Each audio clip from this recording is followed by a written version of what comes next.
तो good morning बेटा। अभी मैंने अपनी पिछली क्लास में आपको विशेषण के बारे में बताया था, इंट्रोडक्शन दिया था विशेषण का कि विशेषण कहते किसे हैं और विशेषण के कितने भेद होते हैं, ये मैंने आपको बताया था। अब उसके बाद क्योंकि जितना हम अभ्यास करेंगे बेटा, एक्सरसाइज सॉल्व करेंगे, तभी हमें अच्छे से समझ में आएगा। तो आज जो है हम जो विशेषण का मैंने आपको पहला भेद बताया था गुणवाचक, और दूसरा सार्वनामिक या संकेतवाचक विशेषण। तो आज हम उसका पद परिचय करेंगे। और पद परिचय करने से पहले मैं थोड़ा सा बेटा आपको रिवाइज करा दे रही हूँ कि विशेषण किसे कहते हैं। कि विशेषण क्या है कि जो शब्द संज्ञा या सर्वनाम की विशेषता बताएं, कि जो शब्द क्या करते हैं, संज्ञा और सर्वनाम की विशेषता बताते हैं, वो कहलाते हैं विशेषण, है ना। अब जिसकी हम विशेषता बताते हैं उसको हम कहते हैं विशेष्य।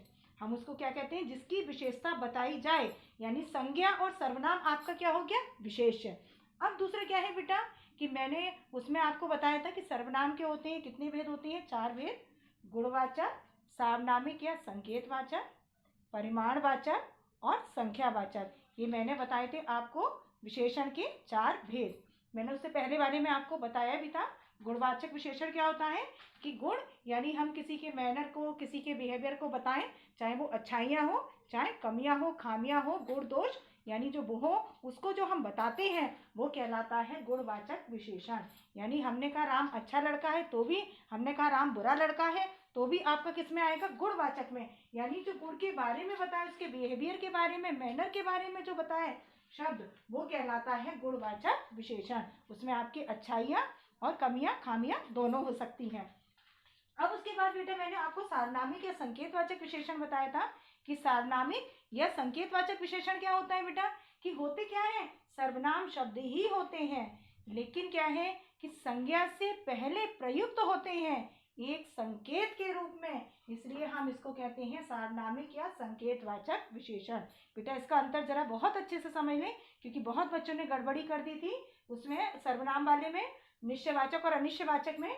तो जरा सा अंतर समझ ले बेटा कि सर्वनाम क्या होता है कि जो शब्द हम संज्ञा के स्थान पर प्रयुक्त करते हैं वो कहलाता है आपका सर्वनाम, यानी संज्ञा के स्थान पर प्रयुक्त होना वो कहलाता है आपका सर्वनाम। लेकिन सार्वनामिक या संकेतवाचक विशेषण क्या है कि होते तो सर्वनाम शब्द ही हैं, यानी होते क्या है, सर्वनाम शब्द, लेकिन क्या है बेटा, संज्ञा से पहले प्रयुक्त होते हैं एक संकेत के रूप में, इसलिए हम इसको क्या कहते हैं, सार्वनामिक या संकेतवाचक विशेषण।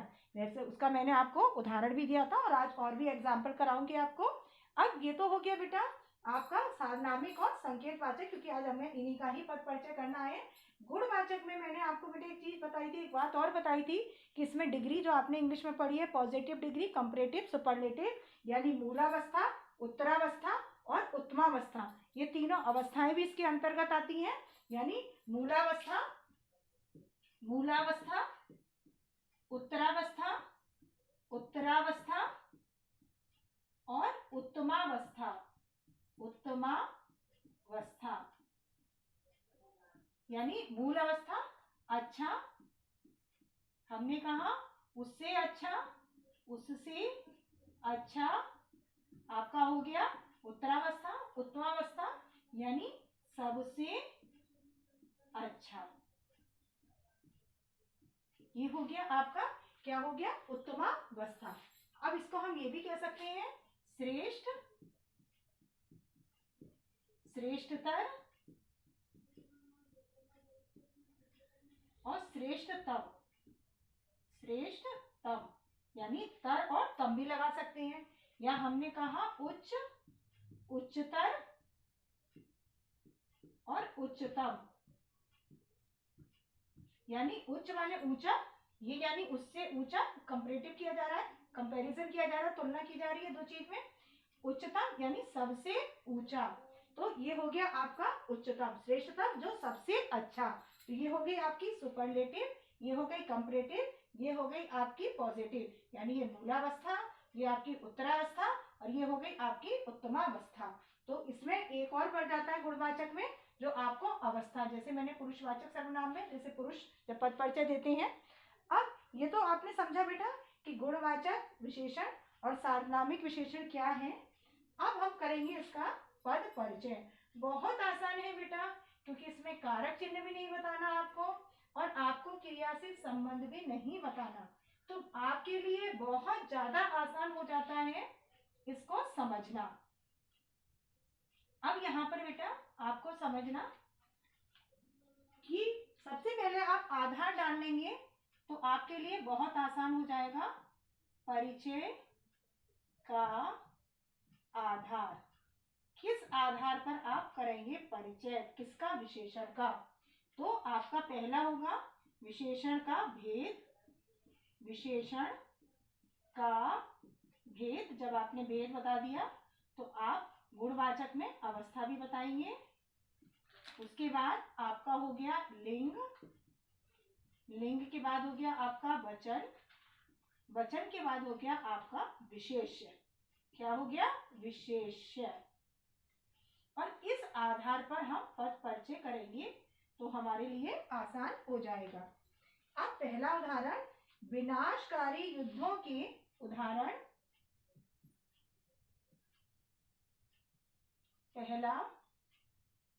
पहला जो हमारा उदाहरण है कि विनाशकारी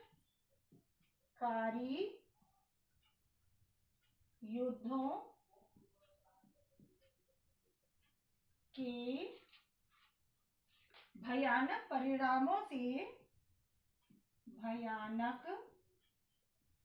परिणामों से सभी अत्यंत दुखी हैं। सभी अत्यंत दुखी हैं। अब इसमें बेटा पहला है विनाशकारी, दूसरा है भयानक, तीसरा आया आपका दुखी, और उसके अलावा अत्यंत का। जरा ध्यान से देखेंगे बेटा साहब। सबसे पहले हम कैसे करेंगे, लिखेंगे विनाशकारी। विनाशकारी। अब विनाशकारी का पद परिचय कैसे देंगे हम कि विनाशकारी सबसे पहले हो गया विशेषण। विशेषण, विशेषण के बाद अब उसके बाद आपको बताना है कि ये आपका जो विशेषण है कौन सा है। वो आपका विशेषण है गुणवाचक, यानी गुण बता रहा है, क्वालिटी बता रहा है। कैसे, विनाशकारी युद्ध कैसे हैं, युद्ध कैसे हैं विनाशकारी। तो युद्ध क्या है, संज्ञा शब्द है यानी विशेष है, और विनाशकारी क्या हो गया, विशेषता बताने वाला शब्द। तो ये हो गया आपका विशेषण। अब विशेषण के बाद गुणवाचक है, क्योंकि गुण बता रहा है विनाशकारी युद्ध है, तो गुणवाचक। गुणवाचक, गुणवाचक में मैंने जैसे आपको बताया अवस्था, तो आपकी हो जाएगी मूलावस्था। उसके अलावा आपका क्या होगा, लिंग। तो आप लिंग किसके आधार पर देखोगे, युद्ध, यानी युद्ध क्या है आपके होते हैं, किए जाते हैं। तो आपका क्या हो जाएगा, पुल्लिंग। पुल्लिंग के बाद बेटा वचन। वचन में क्योंकि युद्धों हैं तो युद्ध यानी बहुत सारे युद्ध, तो आपका क्या हो जाएगा पुल्लिंग के बाद बहुवचन। बहुवचन के बाद अब इसका आपको बताना है विशेष्य। तो इसका बेटा जो विशेष्य है वो क्या है, युद्ध, यानी किसकी विशेषता बताई जा रही है, युद्धों की। तो इसका जो विशेष्य है तो आप लिखोगे कि इसका विशेष्य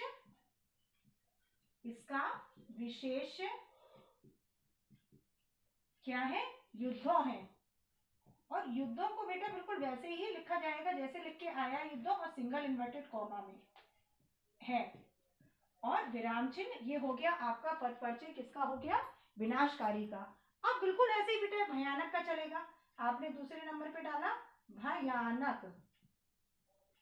अब भयानक का कैसा चलेगा, ये अंडरलाइन आपका भयानक है, तो आप कैसे करके करोगे भयानक कि सबसे पहले विशेषण। विशेषण में आपका गुणवाचक ही है, क्योंकि गुण बताया जा रहा है कि भयानक परिणाम है ना, आपको गुण उसका मैनर बताया जा रहा है, क्या बताया जा रहा है, परिणाम कैसे है भयानक। तो मैंने बताया था ना, गुण दोष खामियां दोनों इसके अंतर्गत आती है। विशेषण में गुणवाचक हो गया, गुणवाचक में मूलावस्था हो गई बेटा, मूलावस्था। मूलावस्था के बाद फिर भयानक परिणाम। और लिंग आपका मैंने बताया था ना कि आपका विशेष के आधार पर आप लोगे लिंग और वचन। तो आपका जो लिंग है वो क्या होगा, क्योंकि क्योंकि परिणाम होते हैं, रिजल्ट होते हैं, तो आपका क्या हो जाएगा पुल्लिंग। पुल्लिंग के बाद आपका बहुवचन, क्योंकि परिणामों है ना, ज्यादा है ना, तो आपका क्या हो गया बहुवचन। बहुवचन के बाद बेटा विशेषण, तो ये किसकी विशेषता बता रहा है आना, परिणामों की, यानी इसका विशेष्य क्या हो गया परिणामों। तो आप क्या लिखोगे कॉमा लगाकर, इसका विशेष परिणामों है करके और विराम चिन्ह, और यहाँ पे आपका सिंगल इन्वर्टेड कॉमा। तो ये किसका हो गया भयानक का। अब आपका दुखी का, कि तीसरा आपने, पहले आप अत्यंत का ले लो, अत्यंत, ये आपका अत्यंत बेटा अंडरलाइन करके, और ये है कि ये आपका दुखी है विशेषण, और ये किसकी विशेषता बता रहा है विशेषण की।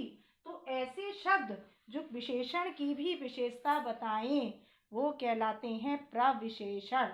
मैंने बताया था इससे पहले में बेटा कि प्रविशेषण हमारे क्या होते हैं, जो विशेषण की भी विशेषता बताएं वो कहलाते हैं प्रविशेषण। तो दुखी हमारा क्या है बेटा, ये है आपका विशेषण, और इसकी विशेषता कौन बता रहा है अत्यंत। तो अत्यंत आपका क्या हो जाएगा प्रविशेषण।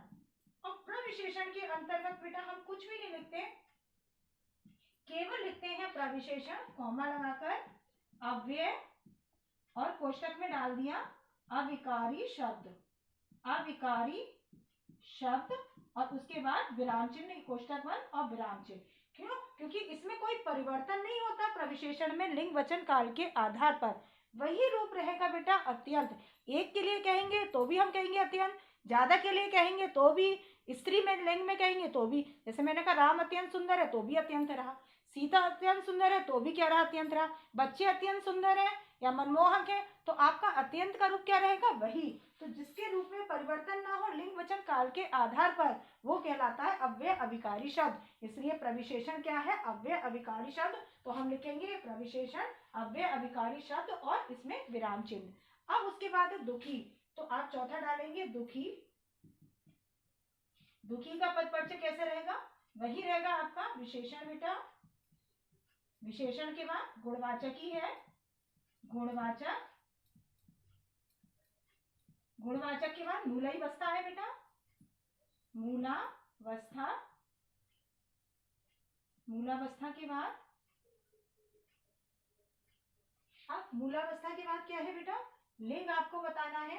तो लिंग आपका दुखी किसके हिसाब से, किसकी विशेषता बताई जा रही है सभी की, कि सभी लोग दुखी हैं, तो किसकी विशेषता बताई जा रही है सभी की, तो विशेष क्या है सभी, तो आपका क्या है सभी लोग होते हैं, यानी पुल्लिंग, वैसे तो उभयलिंग में भी ले सकते हैं लेकिन यहाँ पर हम पुल्लिंग रूप में भी इसको रख सकते हैं। तो क्या होगा आपका मूलावस्था के बाद हो गया आपका पुल्लिंग, उभयलिंग में भी आ सकता है लेकिन पुल्लिंग भी गलत नहीं है, पुल्लिंग, पुल्लिंग के बाद क्या आएगा आपका, क्योंकि सभी लोग ज्यादा हो गए ना तो आपका क्या हो जाएगा बहुवचन, और कॉमा लगाकर कि इसका विशेष्य क्या है बेटा, कि जो दुखी का इसका विशेष्य क्या है सभी, तो आप क्या लिखेंगे इसका विशेष, इसका विशेष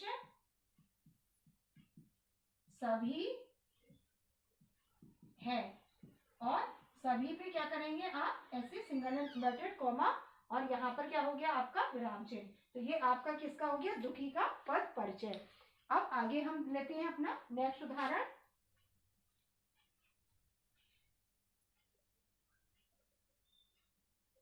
यदि आप इसी आधार पर करेंगे बेटा तो बहुत आसान है, परिचय का आधार लिखकर, और पता होना चाहिए कि किसमें आपको क्या करना है, किस आधार पर करना है।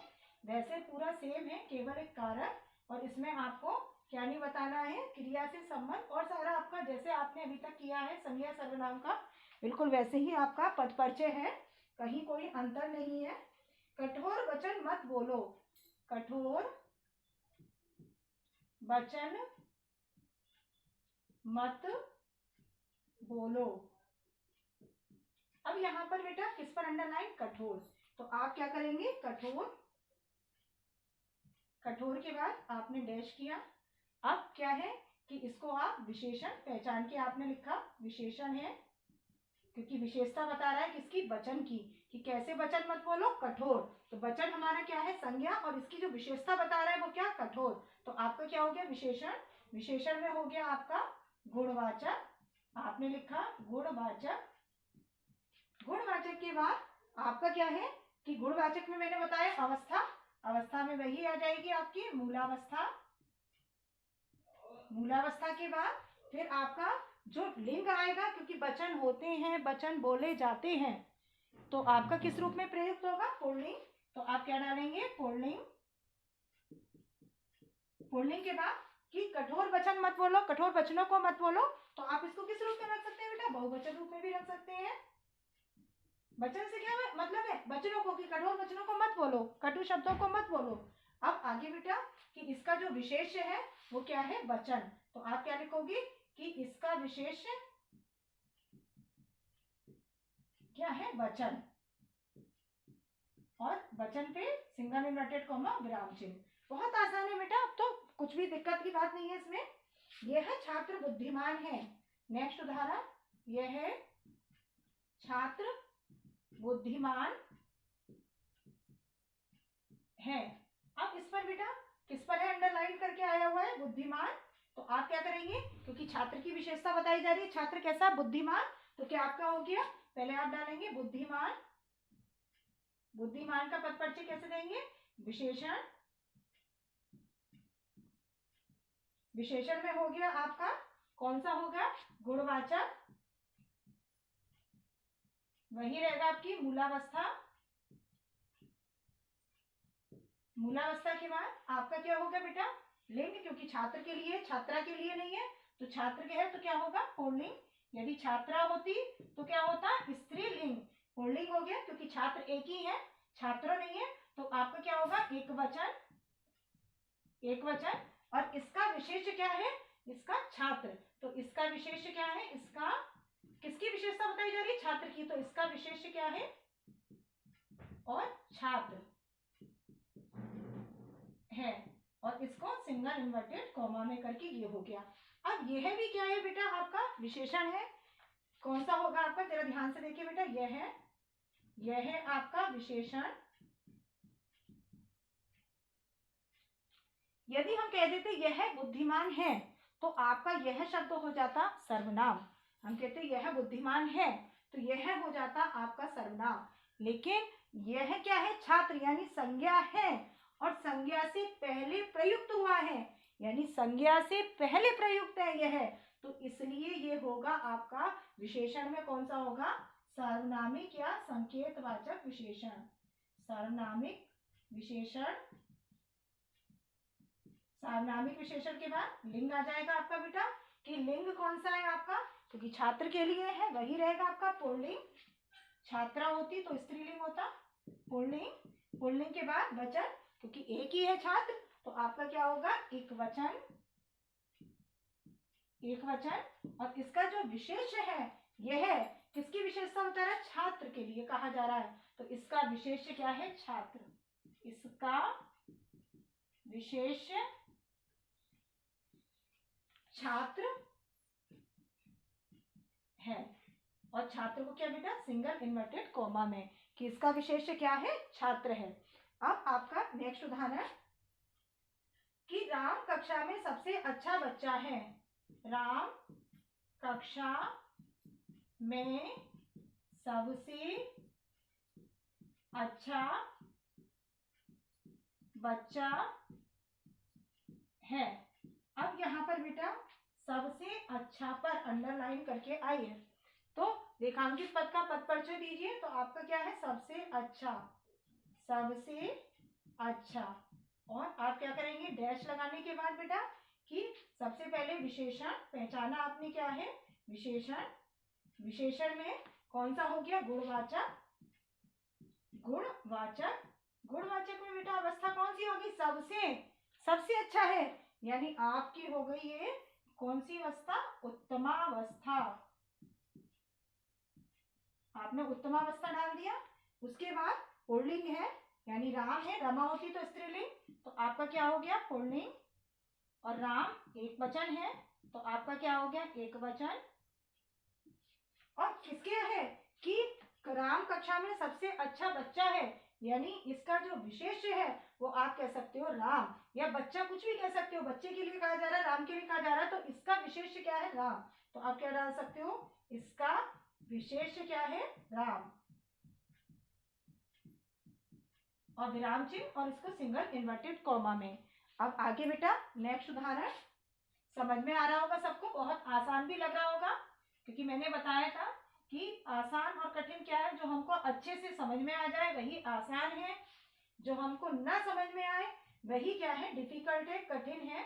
तो हमको कठिन नहीं रखना है, सब इजी बना के रखना है, सब कुछ समझना है अच्छे से, ऐसा समझना है कि जो अच्छे से समझ में आए, हम बता सके, समझा सके, कहीं कंफ्यूजन ना रहे।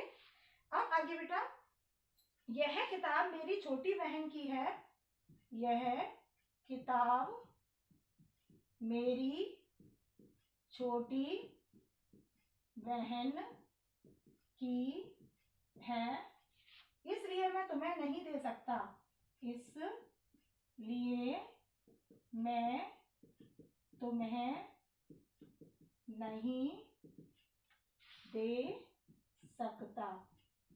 अब यहाँ पर बेटा यह अंडरलाइन है और छोटी, यहाँ पर यह का जो पद परिचय सबको समझ में आ रहा है, यह क्या हो गया?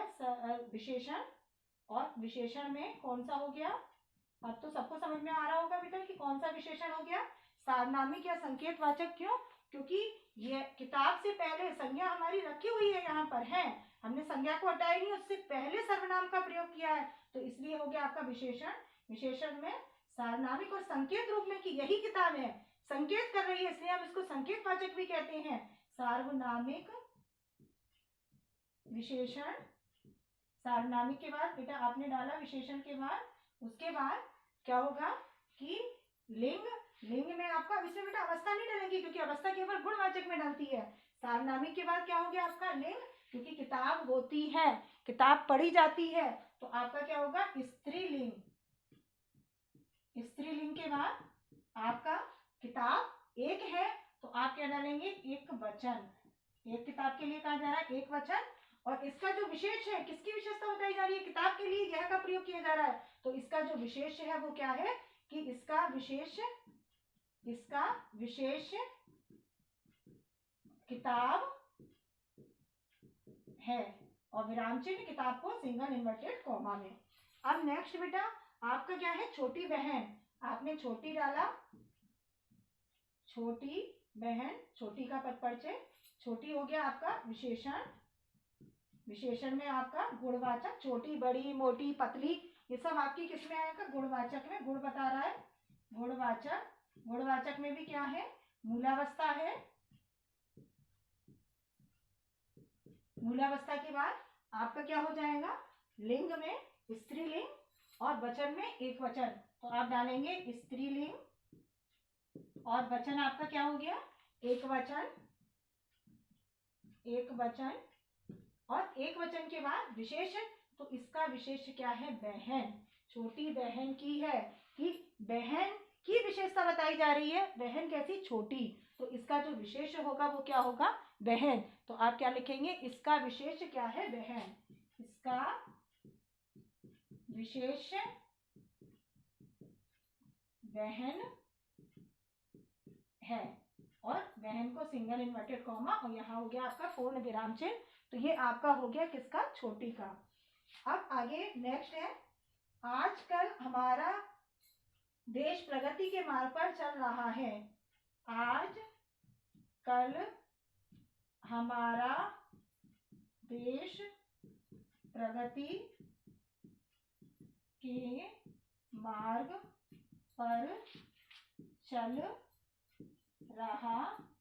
प्रगति के कहाँ चल रहा है बेटा? करोनाती फैली हुई है, सारी अर्थव्यवस्था खराब हो गई है इस समय, तो चौपट, तो प्रगति का तो है ही नहीं इसमें, चलो फिर भी प्रगति कर रहा है हमारा देश, ऐसी बात नहीं है। तो हमारा अंडरलाइन करके आया है, तो आप पद परिचय क्या देंगे? हमारा डैश की इसमें हमारा का, अब तो सबको आ रहा होगा, सब बोलते जाओ अपने आप। हमारा का पद परिचय क्या होगा? पहला विशेषण, विशेषण में कौन सा विशेषण है आपका? सार्वनामिक या संकेतवाचक, क्योंकि ये है आपका संज्ञा शब्द, इससे पहले प्रयुक्त हुआ है, तो ये आपका क्या होगा? सार्वनामिक या संकेतवाचक। तो आप क्या डालेंगे, सार्वनामिक विशेषण। संकेत भी कर रहा है कि हमारे ही देश है ना, कि भाई हमारे देश है, किसी दूसरे का नहीं, तो संकेत रूप में भी है। उसके बाद बेटा, क्योंकि देश होता है, आप लिंग पे आएंगे, है ना, तो देश बनता है तो पुल्लिंग रूप में है, क्योंकि एक ही देश के लिए, हमारे देश के लिए एक वचन है। और इसका जो विशेष है वो क्या है, देश। किसकी विशेषता बताई जा रही है, किसके लिए कहा जा रहा है, हमारा देश, यानी देश के लिए शब्द प्रयुक्त हुआ है हमारा, तो ये विशेषण है, ये क्या है, विशेष है। तो आप लिखोगे इसका विशेष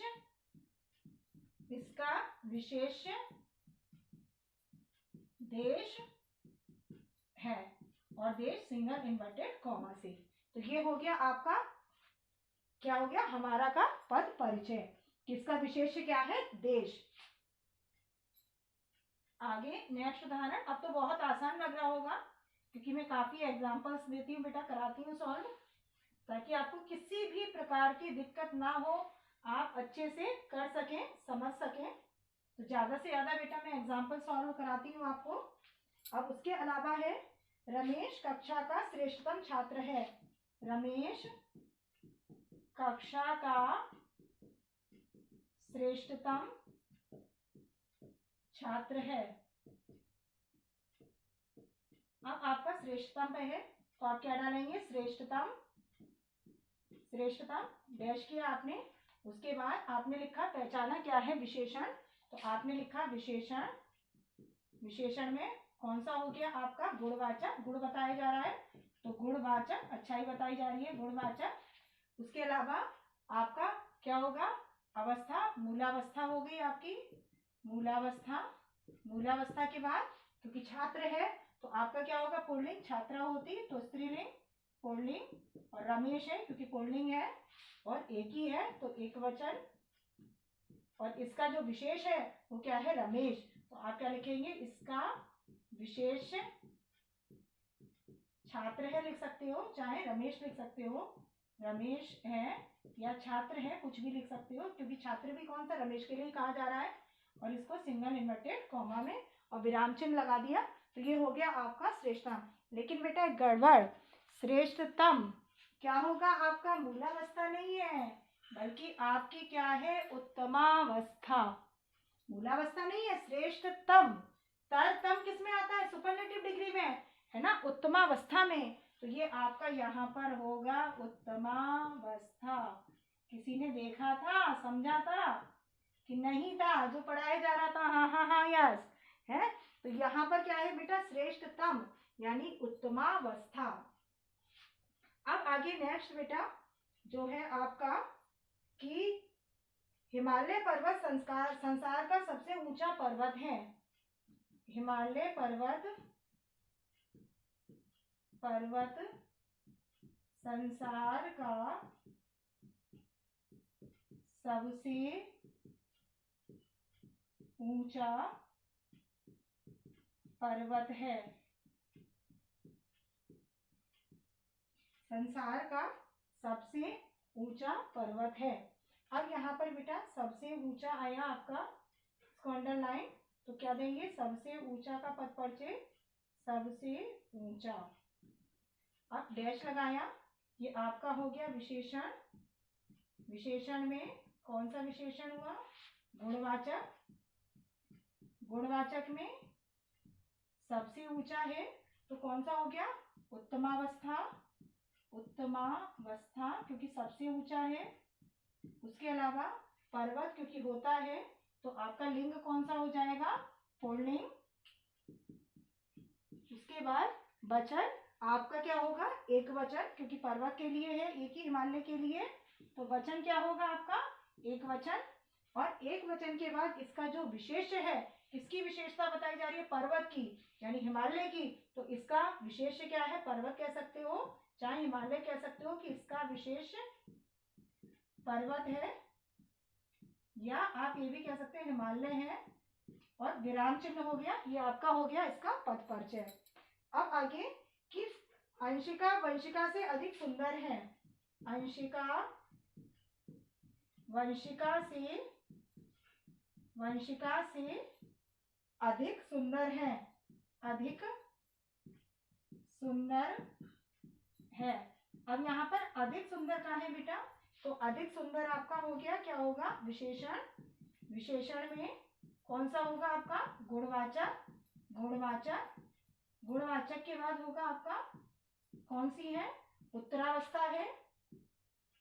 उत्तरावस्था, उत्तरावस्था क्योंकि कंपैरिजन किया जा रहा है, तुलना की जा रही है, तो उत्तरावस्था हो गया कि अंशिका वंशिका से अधिक सुंदर है, तो ये तुलनात्मक है। तुलना किसमें होती है, उत्तरावस्था में। अब उसके बाद आपका हो गया लिंग कौन सा, स्त्रीलिंग। स्त्रीलिंग और एकवचन, और इसका जो विशेष है क्या है, अंशिका वंशिका से अधिक सुंदर है। ये अधिक सुंदर किसके लिए आया है, अंशिका के लिए। अंशिका वंशिका से किसके लिए आया, अंशिका, क्योंकि अंशिका ही है ना वंशिका से अधिक सुंदर, तो इसका विशेष क्या है, अंशिका। कि इसका संबंध भी हम कह सकते हैं, या ये भी कह सकते हैं कि इसका विशेष क्या है, अंशिका। अंशिका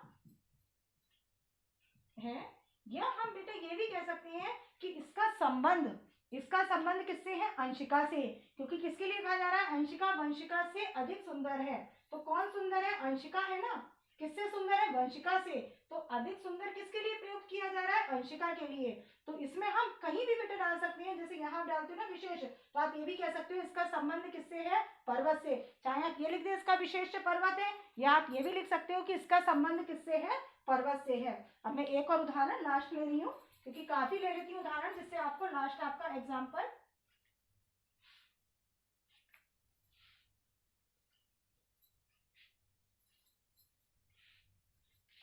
लास्ट है, मोहन बहुत सुंदर बालक है। मोहन बहुत सुंदर बालक है। अब यहाँ पर बहुत सुंदर पे पहले आपने किया बेटा, क्या करेंगे कि बहुत का अलग होगा, इसमें सुंदर का अलग होगा। पहले आपका बहुत आपका है प्रविशेषण, जो विशेषण की भी क्या बताए, विशेषता, क्योंकि सबसे सुंदर होता तब तो आपका विशेषण गुणवाचक होता और उत्तमावस्था होती, लेकिन क्योंकि बहुत सुंदर है तो बहुत शब्द मैंने बताया था ना, अति, अत्यंत, बहुत, है ना, अत्यधिक, ये आपके किस में आते हैं बेटा, प्रविशेषण के अंतर्गत। तो ये जो विशेषण की भी क्या बताए, विशेषता, तो यहाँ पे आप डालेंगे बहुत क्या है, प्रविशेषण। प्रविशेषण के बाद अव्यय, और कोष्टक में डाल दिया अविकारी शब्द, क्योंकि इसमें लिंग वचन काल के आधार पर कोई परिवर्तन नहीं होता प्रविशेषण में। तो ये आपका हो गया अव्यय, अविकारी शब्द और विराम चिन्ह, ये हो गया आपका प्रविशेषण का। सुंदर का बिल्कुल वैसे ही रहेगा बेटा, सुंदर क्या हो गया आपका, विशेषण। विशेषण में गुणवाचक, कौन सा डाला आपने, गुणवाचक। गुणवाचक में मूलावस्था है, मूलावस्था, ना तो हम तुलना कर रहे हैं ना सबसे अच्छा बता रहे हैं, तो मूलावस्था हो गई। पुल्लिंग है क्योंकि मोहन है, पुल्लिंग है, एक वचन है, और इसका जो विशेष है, चाहे आप कह सकते हो बालक, या कह सकते हो मोहन, या ये भी कह सकते हो इसका संबंध बालक से या मोहन से, तो आप कह सकते हो सुंदर बालक, कि इसका विशेष क्या है, इसका बालक है। और यहाँ पे आपने लगा दिया विराम चिन्ह और इसको सिंगल इन्वर्टेड कॉमा में। तो बेटा मैंने बहुत उदाहरण आपको कराए हैं, समझाए हैं, है ना, समझ में आए होंगे। थैंक यू बेटा।